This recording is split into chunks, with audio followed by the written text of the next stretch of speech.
Good morning, students. Student, this is the second part of the chapter number 2, Structure of Atom in Chemistry, class 10th. In previous part, we have studied about Thomson model, discovery of electron, proton, neutron, and Rutherford alpha scattering experiment. And also, we have studied about Rutherford atomic model. But there are some drawbacks in Rutherford atomic model. So now let's discuss about the electromagnetic radiation. Previous part में जो drawbacks रह गए थे Rutherford atomic model में, उसको कैसे correct किया गया, तो उसको करेक्ट किया गया था बोहर्स एटॉमिक मॉडल में. तो बोहर्स एटॉमिक मॉडल समझने के लिए पहले हमें कुछ टर्म्स समझने होंगे, तो पहले हम डिस्कस करेंगे उनको, उन टर्म्स को समझेंगे, देन आफ्टर हम बोहर्स एटॉमिक मॉडल के बारे में डिस्कशन करेंगे. Okay, now let's see start the session. First, we know about what is electromagnetic radiation. This is the important term for understanding Bohr's atomic model. So, electromagnetic radiation की बात करते हैं हम लोग. The radiation which are associated with electrical and magnetic field are called electromagnetic radiation. ऐसे radiations जो कि associate होते हैं यानी फिर generate होते हैं due to the electrical and magnetic field. Electric field या फिर मैग्नेटिक फील्ड के कारण जो एसोसिएट होते हैं उन्हें हम कहते हैं electromagnetic radiation. Radiation generally energy के फॉर्म में कुछ वेव्स या फिर पार्टिकल्स निकलते हैं, इमिट होते हैं.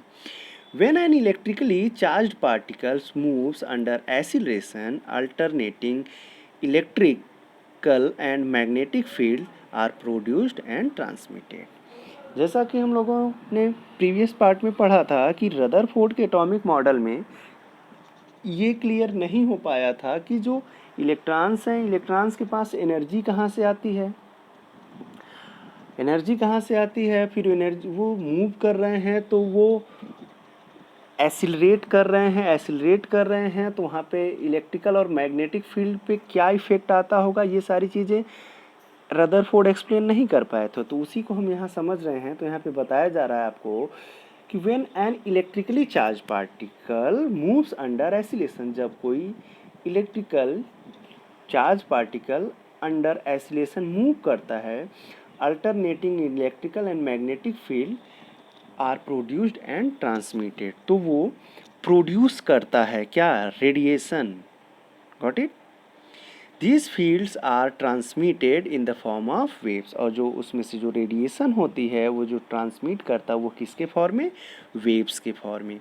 These waves are called electromagnetic waves और इलेक्ट्रोमैग्नेटिक रेडिएशन. ठीक है, उन्हीं वेव्स को हम लोग कहते हैं इलेक्ट्रोमैग्नेटिक वेव्स या फिर इलेक्ट्रोमैग्नेटिक रेडिएशन. ठीक है, यानी कि जब कोई इलेक्ट्रिकल चार्ज पार्टिकल एक्सिलरेट करता है, किसी पाथ पे मूव कर रहा है और वहाँ पे कंटिन्यूसली एक्सिलरेट कर रहा है और साथ ही साथ वो किसी इलेक्ट्रिकल या फिर मैग्नेटिक फील्ड को भी वहाँ पे वो उसको अल्टरनेट करके चेंज कर रहा है, तो वहाँ पे जो रेडिएशन होता है that is called electromagnetic waves और इलेक्ट्रोमैग्नेटिक रेडिएशन.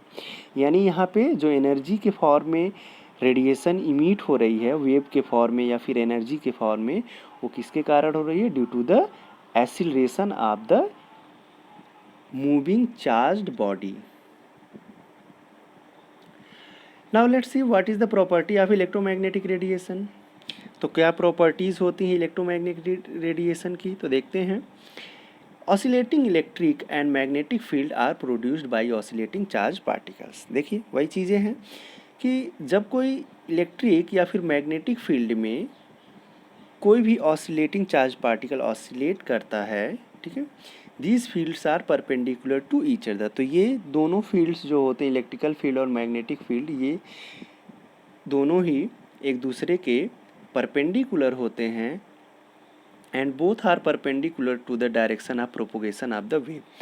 तो किसके परपेंडिकुलर होते हैं, जिस डायरेक्शन में वेव प्रोपोगेट होता है, यानी जिस डायरेक्शन में इलेक्ट्रोमैग्नेटिक वेव या फिर इलेक्ट्रोमैग्नेटिक रेडिएशन प्रोपोगेट करता है, ट्रेवल करता है, उसी के परपेंडिकुलर होते हैं हमारी इलेक्ट्रिकल फील्ड और मैग्नेटिक फील्ड दोनों ही. ठीक है, next they do not need a medium to travel. जो इलेक्ट्रोमैग्नेटिक वेव्स होते हैं उनको ट्रैवल करने के लिए किसी भी मीडियम की ज़रूरत नहीं होती है। That means they can even travel in vacuum. इसका मतलब ये वैक्यूम में भी ट्रैवल कर सकते हैं जहाँ पर कोई मीडियम नहीं है। जनरली हम लोग देखते हैं लॉन्गिट्यूडनल ट्रांसवर्सल वेव्स के बारे में आपने पढ़ा होगा, तो वहाँ पे मीडियम की नीड होती है, ठीक है। लेकिन इलेक्ट्रोमैग्नेटिक वेव्स जो होते हैं उनको मीडियम की नीड नहीं होती है। और आपके लॉन्गिट्यूडनल और ट्रांसवर्सल वेव्स जो होते हैं वो मैकेनिकल वेव्स होते हैं। Mechanical waves need a medium for propagation, whereas electromagnetic waves और electromagnetic radiation does not need a medium for propagation. Let's see some characteristics of electromagnetic radiation. First, wavelength. Wavelength, wave है, radiation है, तो वो wave के form में हो रहा है तो डेफिनेटली उसका वेवलेंथ समथिंग होगा ही। तो वेवलेंथ क्या होता है? It may be defined as the distance between two neighbouring crest और trough of wave as shown. It is denoted by lambda, ठीक है। तो जनरली ये क्या होता है, तो ये डिस्टेंस होता है किसके बीच का? टू नेबरिंग ट्रफ और क्रेस्ट। जब आप एक वेव देखते हैं तो वेव में आप एक हाइट देखते हैं और एक डेप्थ देखते हैं। तो जो हाइट होती है उसको हम कहते हैं ट्रफ, और जो उसमें डेप्थ होती है उसको हम कहते हैं क्रेस्ट। तो उन दोनों दो कॉन्जिक्यूटिव क्रेस्ट या दो कॉन्जिक्यूटिव ट्रफ के बीच का जो डिस्टेंस होता है उसी को हम लोग कहते हैं वेवलेंथ, और it is represented by lambda. इसे हम एक ग्रीक सिंबल लेमडा से रिप्रेजेंट करते हैं। नेक्स्ट है आपका frequency. It may be defined as the number of waves which pass through a particular point in 1 second, या सिंपल लैंग्वेज में हम कहें number of oscillation in 1 second by a wave. किसी भी वेव के द्वारा 1 सेकेंड में जो भी ऑसिलेशन या फिर जो भी वाइब्रेशन होता है उसे ही हम कहते हैं frequency. It is represented by the symbol nu. ये वी जैसा ही होता है लेकिन हम इसे बोलते हैं nu. Nu is the symbol of frequency, okay. Next one, velocity. It is defined as the distance travelled by a wave in 1 second. तो 1 सेकेंड में वेव जो है कितना डिस्टेंस ट्रेवल करता है, that is called velocity of the wave. In vacuum all types of electromagnetic waves radiation travel with the same velocity. Its value is 3 × 10⁸ metre per second. It is denoted by V, ठीक है। तो vacuum में अगर हम बात करें किसी भी इलेक्ट्रोमैग्नेटिक वेव कितना वेलोसिटी होती है, तो सबकी जो वेलोसिटी होती है वैक्यूम में किसी भी तरह के इलेक्ट्रोमैग्नेटिक वेव की वेलोसिटी 3 × 10⁸, यानी कि लाइट की वेलोसिटी के ही इक्वल होती है। और वेलोसिटी ऑफ वेव को हम रिप्रेजेंट करते हैं v से। नेक्स्ट पॉइंट है आपका वेव नंबर। वेव नंबर जो होता है उसे हम न्यू बार से रिप्रेजेंट करते हैं। Wave number is represented by nu bar. Wave number is defined as the number of wavelength per unit length, ठीक है।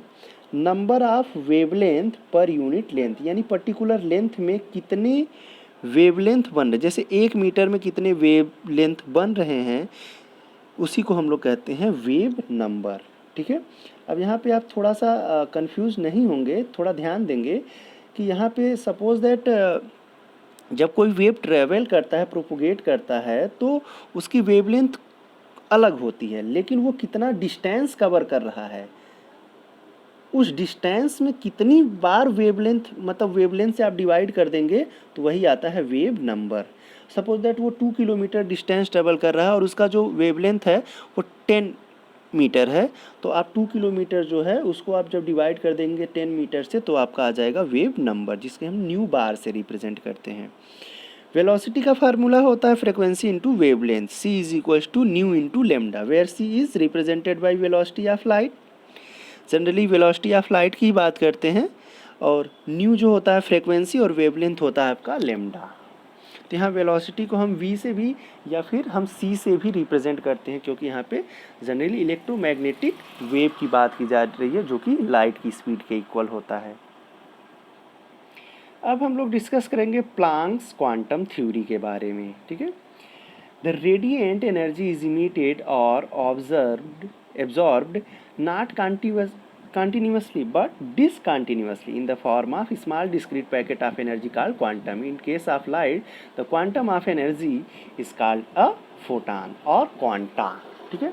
तो देखिए अब यहाँ पर मैक्स प्लांक नाम के साइंटिस्ट ने एक क्वांटम थ्योरी दी, किसके बारे में? लाइट के। जो लाइट है, लाइट जनरली जो होता है उसे हम कहते हैं इलेक्ट्रोमैग्नेटिक वेव। लाइट जो होती है, जो सनलाइट है, वो इलेक्ट्रोमैग्नेटिक वेव है।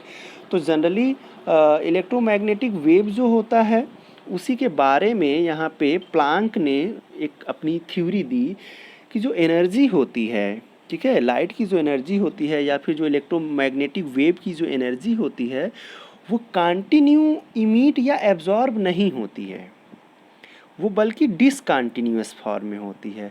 और उसकी जो एनर्जी होती है, किसी भी इलेक्ट्रोमैग्नेटिक वेव या फिर लाइट की जो एनर्जी होती है वो बंडल्स या फिर पैकेट्स में होती है, जिसे नाम दिया गया क्वांटम, ठीक है, या फिर क्वांटा कहते हैं, या फिर लाइट के केस में इसे हम फोटान नाम देते हैं, ठीक है। अगर केवल बात किया जाए इलेक्ट्रोमैग्नेटिक वेव तो आप कहेंगे उसे उस एनर्जी को, बंडल ऑफ एनर्जी को क्वांटा, लेकिन अगर पर्टिकुलर लाइट के फॉर्म में यूज किया जाएगा तो उसे हम टर्म कर देंगे फोटान। Got it? तो ऐसा प्लांक ने बताया, प्लांक ने अपनी थ्योरी में बताया कि जो लाइट है वो एक इलेक्ट्रोमैग्नेटिक वेव है और उसकी जो एनर्जी होती है वो बंडल्स या फिर पैकेट्स में होती है, जिसे फोटान या फिर क्वांटा कहा जाता है। The energy of each quantum is directly proportional to the frequency of the radiation. तो एनर्जी ऑफ द क्वांटा जो होती है, सॉरी यहाँ क्वांटम लिख दिया, बस वो क्वांटा है, ठीक है। क्वांटा की जो एनर्जी होती है वो डायरेक्टली प्रोपोर्शनल होती है फ्रीक्वेंसी ऑफ द रेडिएशन, यानी जो इलेक्ट्रोमैग्नेटिक वेव या फिर रेडिएशन है उसकी फ्रीक्वेंसी के डायरेक्टली प्रोपोर्शनल होती है एनर्जी, ठीक है। तो E is directly proportional to nu, और जब हम जानते हैं जब भी हम प्रोपोर्शनलिटी का साइन हटाते हैं तो हमें कोई ना कोई कांस्टेंट यूज करना होता है। तो जब प्रोपोर्शनलिटी का साइन हटाते हैं तो यहाँ पे हम कांस्टेंट यूज कर लेते हैं H, where H is the Planck constant. Its value is 6.626 into 10⁻⁻27 joule second, ठीक है। तो यहाँ पे एनर्जी ऑफ लाइट जो होती है वो क्या होती है? H न्यू के इक्वल होती है, जब एनर्जी किसके फॉर्म में होती है? वेव फॉर्म में होती है, ठीक है। और जब एनर्जी लाइट को कंसीडर किया जाता है पार्टिकल फॉर्म में तो उसके लिए आइंस्टीन ने अपना थ्योरी दिया था E is equals to mc²। वहाँ पे जो एनर्जी होती है mass into speed of light के स्क्वायर के मल्टीपल के इक्वल होती है, और यहाँ पे जब वेव फॉर्म में हम एनर्जी कंक्लूड करते हैं तो एच न्यू यानी कि प्लांक कांस्टेंट और न्यू यानी कि फ्रिक्वेंसी ऑफ द वेव के मल्टीपल के इक्वल होती है, ठीक है। Energy is always emitted or absorbed as integral multiple of this quanta, ठीक है। तो एनर्जी जो होती है, जो इमीट होती है, कोई भी सब्सटेंस है वो एनर्जी जो इमीट कर रहा है या एब्जॉर्ब कर रहा है, वो जो एनर्जी होगी वो हमेशा इंटीग्रल मल्टीपल ऑफ क्वांटा की एनर्जी के ही इंटीग्रल मल्टीपल होगी। यानी हम कह सकते हैं energy absorb by any substance is equals to NH nu, where N is number 1 2 3 4 5 6 7 etcetera, और H Planck constant nu frequency of the wave. यानी कोई सब्सटेंस कितना एनर्जी इमिट कर रहा है या एब्जॉर्ब कर रहा है वो आप फाइंड करने के लिए NH न्यू फाइंड आउट के हेल्प से कर सकते हैं। ब्लैक बॉडी, ब्लैक बॉडी क्या होता है? An ideal body which emits and absorbs all frequencies is called a black body, ठीक है। तो कोई एक ऐसी बॉडी हो, कोई भी एक ऐसी आइडियल बॉडी हो जो कि सभी फ्रिक्वेंसी की लाइट को या फिर सभी फ्रिक्वेंसी की इलेक्ट्रोमैग्नेटिक वेव को एब्जॉर्ब कर ले या फिर इमिट कर दे, that is called black body. Generally इसको एब्जॉर्बेंट के ही केस में हम लोग देखते हैं। The radiation emit by such a body is called black body radiation, ठीक है। तो अगर कोई बॉडी ऐसी हो जो कि कंप्लीटली यानी 100% जो लाइट हो उसको एब्जॉर्ब करे या फिर उसको इमिट करे तो उसे हम कहते हैं ब्लैक बॉडी, और उससे जो रेडिएशन होता है यानी जो इमिशन करता है वो लाइट का, सभी तरह की फ्रिक्वेंसी की लाइट का, उसको कहा जाता है ब्लैक बॉडी रेडिएशन। ये एक हाइपोथेटिकल थ्योरी है, ठीक है, कि कोई भी सब्सटेंस ऐसा होगा जो ब्लैक बॉडी होगा। एक्चुअल में भी कोई ऐसा नहीं है कि 100% कोई भी बॉडी जो हो ब्लैक बॉडी हो, क्योंकि ऐसी कोई भी बॉडी अभी तक ऐसी नहीं हम लोगों ने देखा है कि जो 100% लाइट को रिफ्लेक्ट कर दे या फिर 100% लाइट को एब्जॉर्ब कर ले। Got it? Photo electric effect, the phenomenon of ejection of electrons from the surface of metal when light of suitable frequency strike it is called photoelectric effect। ठीक है, तो ये एक फिनोमेना होता है कि जब लाइट किसी भी मेटेलिक सरफेस पे इंसिडेंट करती है और वहाँ से मेटेलिक सरफेस के जो इलेक्ट्रॉन्स होते हैं आउटर मोस्ट सेल में वो वहाँ से इजेक्ट होकर के मेटल के सरफेस पे आ जाते हैं। This process is called photoelectric effect. Photo का मतलब होता है यहाँ पे लाइट। ठीक है, यानी लाइट के कारण जब इलेक्ट्रिक इफेक्ट देखने को मिलता है, इलेक्ट्रिक मतलब जब वो चार्ज होगा, तो कोई भी जो मेटल सरफेस है जब वो चार्ज हो जाए यानी कि उसके इलेक्ट्रॉन्स जो हैं आउटर मोस्ट सेल छोड़ करके बाहर आ जाएं तो वो इलेक्ट्रिकली चार्ज हो जाएगा, तो उसे ही और वो फोटो यानी लाइट के कारण हो तो उसको हम कहेंगे photoelectric effect. The ejected electrons are called photoelectrons, और जो इलेक्ट्रॉन्स इजेक्ट होते हैं यानी इमिट होते हैं उस मेटल सरफेस पे उसे हम कहते हैं photo electrons. Now let's see another one. Experimental results observed for the experiment of photoelectric effect. Photoelectric effect से experimental results और observe करते हैं हम लोग। रिजल्ट्स क्या क्या इससे देखने को हमें मिलता है। When beam of light falls on a metal surface, electrons are eject immediately.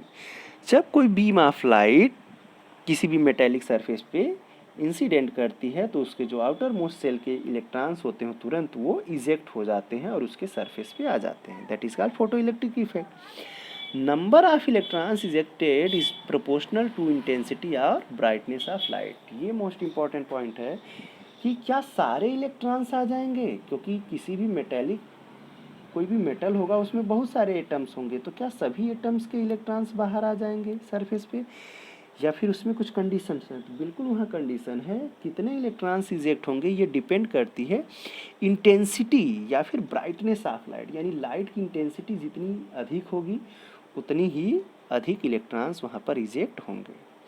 Next point है थ्रेशोल्ड फ्रीक्वेंसी। थ्रेशोल्ड का मतलब होता है एटलीस्ट, समझ लीजिए। ठीक है, कि कम से कम कितनी फ्रीक्वेंसी की लाइट चाहिए कि इलेक्ट्रॉन्स जो हैं वो इजेक्ट हो पाएँ। For each metal there is a characteristic minimum frequency below which photoelectric effect is not observed। यानी किसी भी मेटल के लिए मिनिमम कितनी लाइट हो कि जब फोटो इलेक्ट्रिक इफेक्ट शो न करे। ठीक है, उसी पर्टिकुलर फ्रीक्वेंसी की लाइट को ही थ्रेशोल्ड फ्रीक्वेंसी कहते हैं। जैसे ही उस मेटेलिक सरफेस की फ्रीक्वेंसी और बीम ऑफ लाइट की फ्रीक्वेंसी दोनों मैच हो जाएगी या फिर बीम ऑफ लाइट की फ्रीक्वेंसी उससे अधिक हो जाएगी, इलेक्ट्रॉन्स इजेक्ट हो जाएंगे। लेकिन अगर बीम ऑफ लाइट की एनर्जी बीम ऑफ लाइट की जो फ्रीक्वेंसी है वो उस मेटल सरफेस की फ्रीक्वेंसी से कम होगी तो इजेक्ट नहीं होगा। सपोज दैट एग्जांपल समझें, अगर वो एक मेटेलिक सरफेस है और उसकी जो फ्रीक्वेंसी है मान लेते हैं कि वो 10 हर्ट्ज है और हमें जो बीम ऑफ लाइट है वो 9 हर्ट्ज की आ रही है, तो वो इजेक्ट नहीं होगा। लेकिन जैसे वो 10 से अधिक होंगे तुरंत वो क्या हो जाएंगे, इजेक्ट होना स्टार्ट हो जाएंगे। तो यहाँ पे जो 10 हर्ट्ज होगा वो थ्रेशोल्ड फ्रीक्वेंसी कहलाता है, जिसे हम न्यू नॉट से रिप्रेजेंट करते हैं। ठीक है, फ्रीक्वेंसी को हम न्यू से रिप्रेजेंट करते हैं जो कि वी जैसा ही होता है, और थ्रेशोल्ड फ्रीक्वेंसी को हम न्यू नॉट से रिप्रेजेंट करते हैं। Next point, if frequency of light is less than the threshold frequency, there is no ejection of electrons no matter how long it fall on surface or how its intensity। ठीक है, तो देखिए यहाँ पे यही है कि अगर थ्रेशोल्ड फ्रीक्वेंसी की से अधिक फ्रीक्वेंसी बीम ऑफ लाइट की नहीं होती है तो कोई भी इलेक्ट्रॉन इजेक्ट नहीं होगा। वो डजंट मैटर कि वो कितनी देर तक लाइट फॉल कर रहा है या फिर वो कितनी अधिक इंटेंसिटी है, यानी जो थ्रेशोल्ड फ्रीक्वेंसी है उस फ्रीक्वेंसी की लाइट वहाँ पर होना चाहिए ही, उससे कम नहीं होना चाहिए। Photoelectric work function W0, the minimum energy required to eject electrons is called photoelectric work function. यानी मिनिमम कितनी एनर्जी चाहिए, वर्क डन और एनर्जी बोथ आर इक्वल होते हैं, आपको पता होगा, क्लास 9th में आपने पढ़ा होगा। तो मिनिमम कितनी एनर्जी चाहिए इलेक्ट्रॉन्स को इजेक्ट करने के लिए, वही यहाँ पे कहलाता है work function of the photo electric.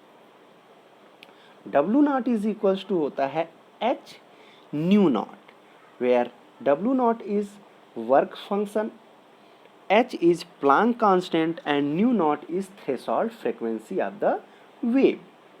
Got it?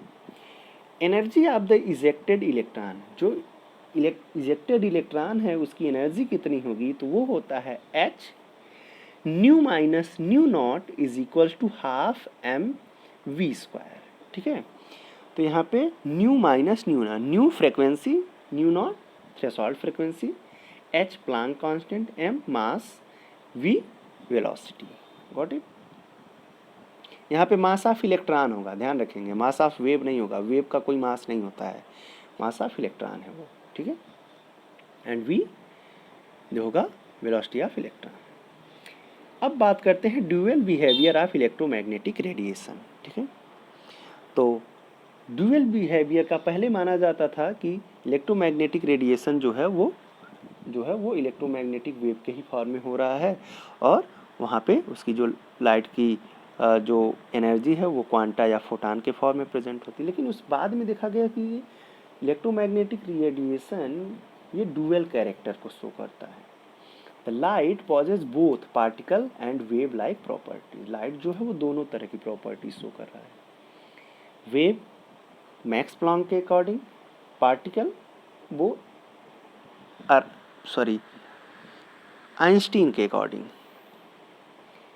That is light has dual behaviour. इसका मतलब लाइट के पास डुअल बिहेवियर है। When ever radiation interacts with matter it displays particle like property. जब ये किसी मैटर से टकराता है तो ये पार्टिकल की प्रॉपर्टी को शो करता है। जैसे black body radiation and photoelectric effect जो है ये शो कर रहे हैं किसको, particle nature of the wave, particle nature of the electromagnetic radiation.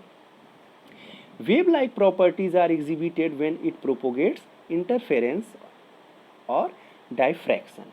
Interference और डाइफ्रैक्शन जो होते हैं ये फिजिक्स के टर्म्स हैं जो कि आप लाइट चैप्टर में पढ़ेंगे।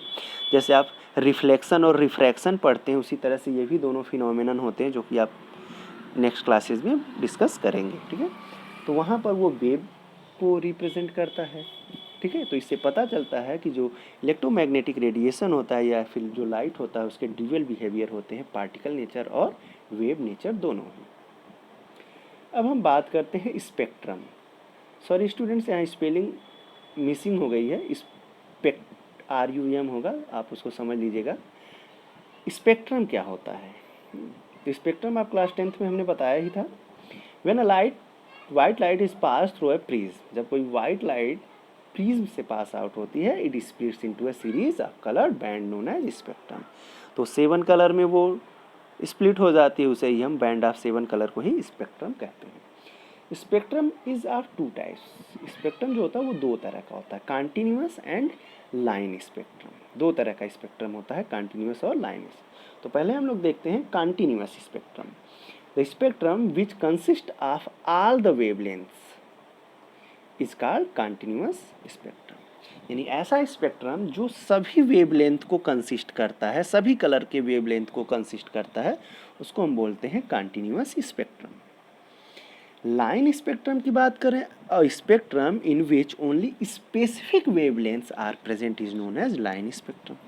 तो लाइन स्पेक्ट्रम में क्या होगा कि ऐसा स्पेक्ट्रम जिसमें कि कोई पर्टिकुलर सेलेक्टेड वेवलेंथ की ही लाइट प्रेजेंट होती है उसको हम कहेंगे line spectrum. It has bright lines with dark spaces between them. इसमें क्या होगा कि ब्राइट लाइन्स अपीयर होते हैं डार्क स्पेसेस के बीच में। तो क्या होता है कि जो जैसे पर्टिकुलर जो सेलेक्टेड स्पेक्ट्रम होते हैं, जो सेलेक्टेड वेवलेंथ की जो लाइट होती है वो ब्राइट लाइट शो करती है, और जो जिनको वो सेलेक्टेड नहीं करता है, छोड़ देता है, वो डार्क स्पेसेस बन जाते हैं।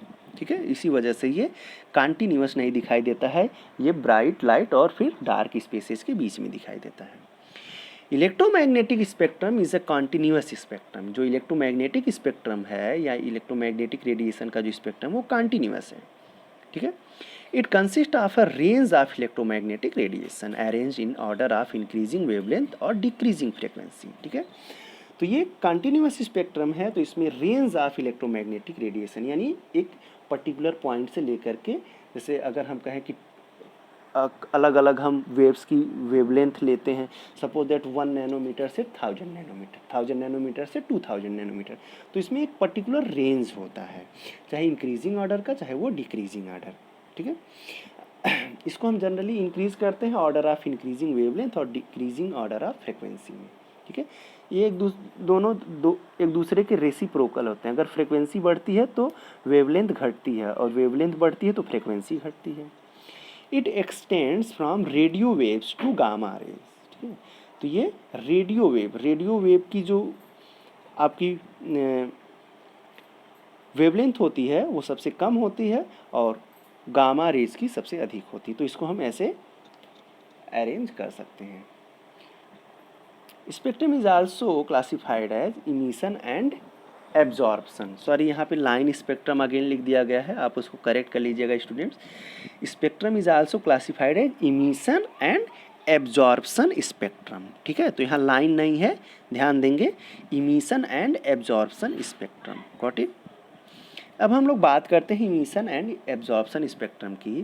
तो इमिशन का मतलब इमिट करना, एब्जॉर्प्शन मतलब एब्जॉर्ब कर लेना। तो यहाँ पे क्या है कि इमिशन स्पेक्ट्रम में द स्पेक्ट्रम ऑफ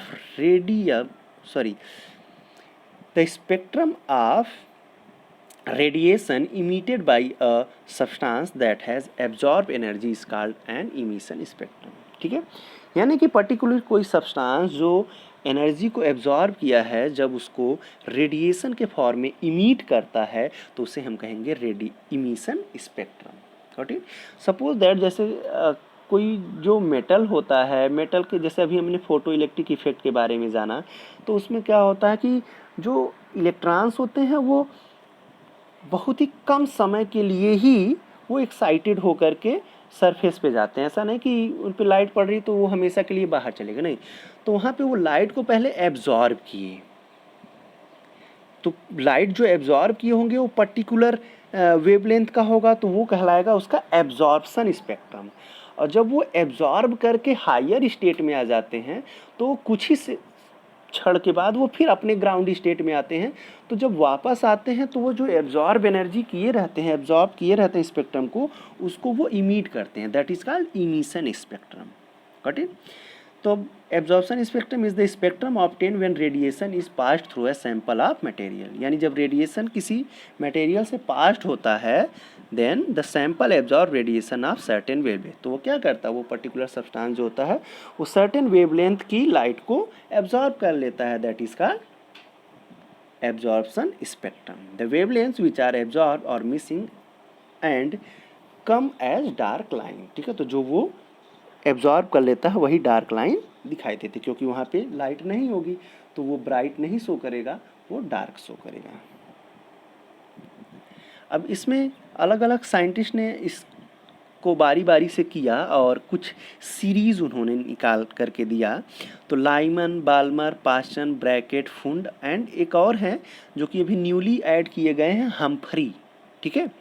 तो ये लाइमन, बाल्मर, पास्टन, ब्रैकेट, फुंड आपके बुक में भी दिया गया है। इनके अलावा भी एक है हम्फ्री जो कि 6 लेवल पे आते हैं। तो ये बताया गया है कि कैसे कैसे यहाँ पे N1 और N2 लिया गया है। तो ये रेंज है, N1 यहाँ पे सेल को रिप्रेजेंट कर रहा है और N2 जो है उसको सेकेंड सेल को, मतलब N1 ग्राउंड लेवल को शो कर रहा है और N2 जो है वो उसके एक्साइटेड लेवल को शो कर रहा है। तो लाइमन ने ऑब्जर्व किया अल्ट्रावायलेट वेव्स के हेल्प में, तो उन्होंने देखा कि वो फर्स्ट लेवल यानी N1 से N1 में वो एब्जॉर्ब कर रहा है और N2 तक जा रहा है और फिर वो वापस आ जा रहा है, ठीक है। बाल्मर सीरीज़ में देखा गया तो ये विजिबल रेज होती हैं, विजिबल यानी कि इनको आंखों से हम देख सकते हैं, ऐसे स्पेक्ट्रम होते हैं। तो ये सेकेंड से स्टार्ट होते हैं, यानी सेकेंड इनका ग्राउंड स्टेट जो है वो सेकेंड लेवल पर है, वहाँ से स्टार्ट होते हैं और आगे की तरफ एंड सो ऑन वहीं पास्टन 3 से स्टार्ट होकर के ये इंफ्रारेड के रेंज में आते हैं। ब्रैकेट जो है 4 से स्टार्ट होता है, ये भी इंफ्रारेड में आता है।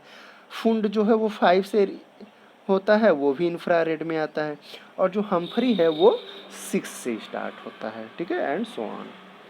द स्टडी ऑफ इमिशन और absorption spectra is referred as spectroscopy. हालांकि ये जो बेसिकली पोर्शन है ये फिजिक्स का है, ठीक है, लेकिन यहाँ पे हम लोग डिस्कस कर रहे हैं कि एब्जॉर्प्शन या इमिशन स्पेक्ट्रा को का जो स्टडी होता है वो जनरली स्टडी किस में किया जाता है, स्पेक्ट्रोस्कोपी में किया जाता है।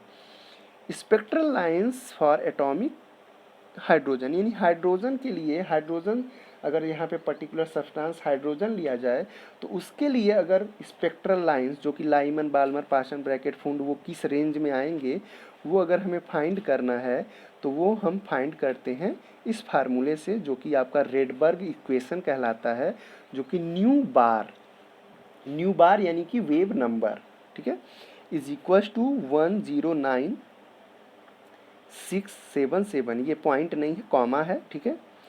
तो यहाँ आप कह सकते हैं 1,09,677 ब्रैकेट में 1/n1 square minus n2 square, ठीक है।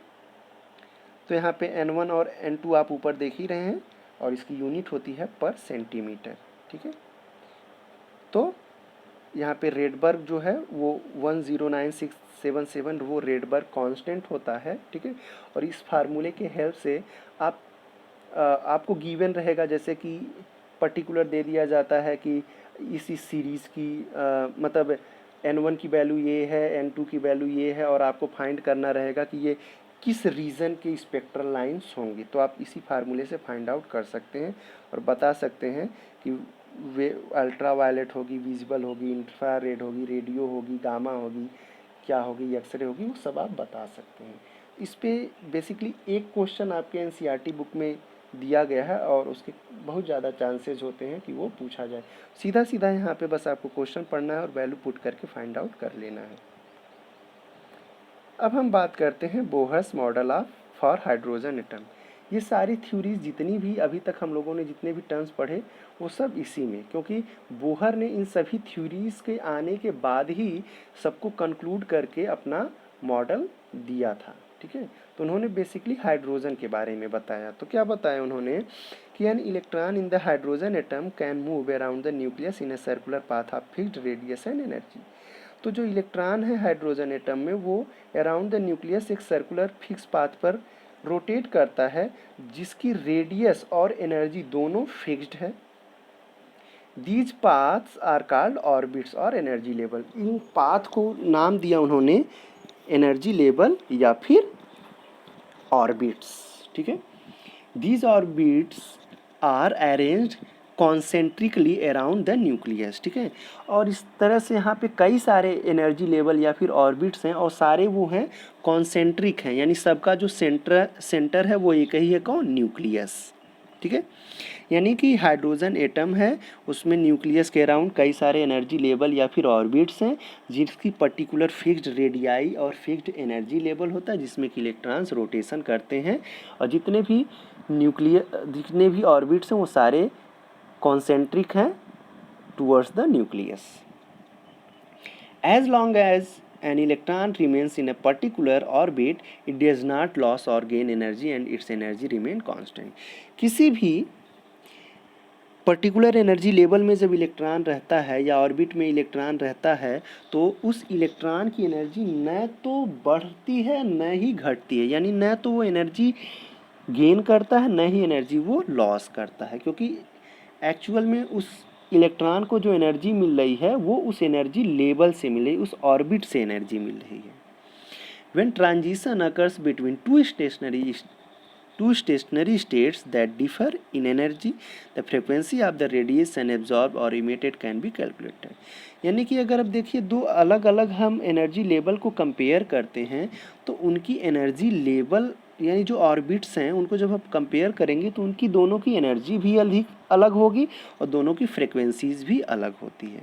तो वो जब कोई इलेक्ट्रॉन जो है एनर्जी कैसे इमिट करेगा या एब्जॉर्ब करेगा उसको हम कैलकुलेट कर सकते हैं।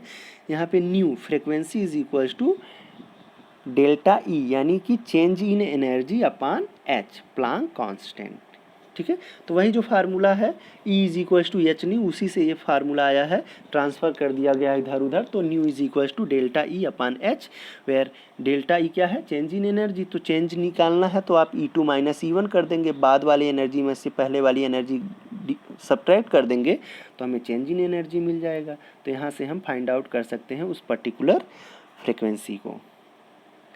An electron can move only in those orbits for which its angular momentum is an integral multiple of h upon 2 pi। ठीक है, ये बड़ा ही इंपॉर्टेंट पॉइंट है और इस पर कई बार क्वेश्चंस पूछे गए हैं, तो इसको आप ध्यान से लर्न कर लीजिए।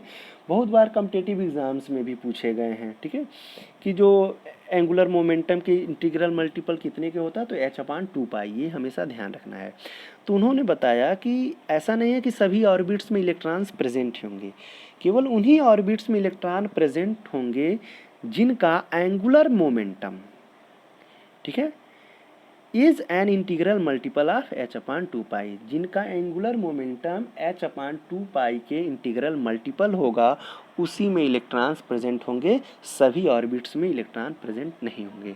यानी कि MVR is equals to NH upon 2 pi. अब ये MVR क्या है, आप मोमेंटम इज इक्वल्स टू जानते हैं, mass into velocity. Angular momentum है तो mass into velocity into radius होता है, MVR होता है। तो यहाँ ME जो है वो मास ऑफ इलेक्ट्रॉन है, V जो है वेलोसिटी है, R जो है वो रेडियस है, N जो है वो नंबर ऑफ ऑर्बिट है, ठीक है, और h अपॉन 2 पाई जो है वो इंटीग्रल मल्टीपल होना चाहिए, वो तो कांस्टेंट वैल्यू है। तो कहने का मतलब यहाँ पे है कि यहाँ पे कभी भी ऐसा नहीं हो सकता कि डेसिमल में ऐसा आ जाए कि जैसे आप जानते हैं कि first shell, first orbit, second orbit, third orbit, fourth orbit, fifth orbit, ऐसे ही होते हैं। ऐसा नहीं हुआ कि 1.2 ऑर्बिट, 1.5 ऑर्बिट, ऐसा पॉसिबल नहीं है। तो इंटीग्रल मल्टीपल यही कहने का मतलब है कि यहाँ पे सफल हमेशा 1 से ही स्टार्ट होगा। डेसिमल फ्रैक्शन वगैरह में कोई ऑर्बिट जो भी होंगे उसमें इलेक्ट्रॉन्स प्रेजेंट नहीं होंगे। ठीक है, the radius of nth orbit is given by Rn। ठीक है, तो किसी भी अगर हमें फाइंड आउट करना है रेडियस, यहाँ पे हाइड्रोजन के बारे में हम बात कर रहे हैं, तो हाइड्रोजन का जो रेडियस होता है nth ऑर्बिट तक वो होता है 52.9 पिकोमीटर। ठीक है, energy of electron in nth orbit is, ठीक है, ये हाइड्रोजन के ही बारे में बात हो रही, तो आप ध्यान रखेंगे कि energy of electron in nth orbit, hydrogen के nth ऑर्बिट का अगर उसका एनर्जी फाइंड आउट करना है हाइड्रोजन के nth ऑर्बिट के इलेक्ट्रॉन की, तो वो होगा -2.18 into 10⁻⁻18 in bracket Z² upon N²। Z यहाँ पे क्या होता है, आपका एटॉमिक नंबर होता है, और N क्या होता है, नंबर ऑफ सेल्स होते हैं। लिमिटेशंस देखेंगे, ये एक इसका भाई बोहर मॉडल का लास्ट पॉइंट है कि इतना बताने के बाद भी, इतना एक्सपेरिमेंट, इतनी सारी थ्योरीज को कंक्लूड करने के बाद भी जो बोहर ने थ्योरी दी उसमें भी कुछ लिमिटेशंस रह ही गए, वो फाइनली एकदम सही नहीं हुआ। तो क्या लिमिटेशंस थे कि Bohr's model fail to account for the finer details of the hydrogen spectrum. ठीक है, तो हाइड्रोजन के स्पेक्ट्रम के बारे में ज़्यादा डिटेल नहीं दे पाए। ठीक है, कि वो किस रेंज की लाइट को एब्जॉर्ब करेगा, किस रेंज की लाइट को इमिट करेगा, वो सारा एक्सप्लेन नहीं कर पाए mister Bohr. Bohr's model was also unable to explain spectrum of atoms containing more than 1 electron. ठीक है, और बोहर का मॉडल ये भी एक्सप्लेन नहीं कर पाया कि जिनके पास एक से अधिक इलेक्ट्रॉन होंगे उनके स्पेक्ट्रम को एक्सप्लेन नहीं कर पाया बोहर मॉडल। ठीक है, तो ये दोनों लिमिटेशंस रह गए बोहर के भी मॉडल में, जिसको बाद में सही किया गया। कुछ और साइंटिस्ट ने अपनी अपनी अलग अलग थ्योरीज दी, उसके हेल्प से ये प्रॉब्लम सही किया गया। ठीक है, ओके स्टूडेंट्स, तो ये सेशन आज का ही कंप्लीट होता है। आई होप आपको सब कुछ समझ में आ रहा होगा। Thank you students, have a nice day.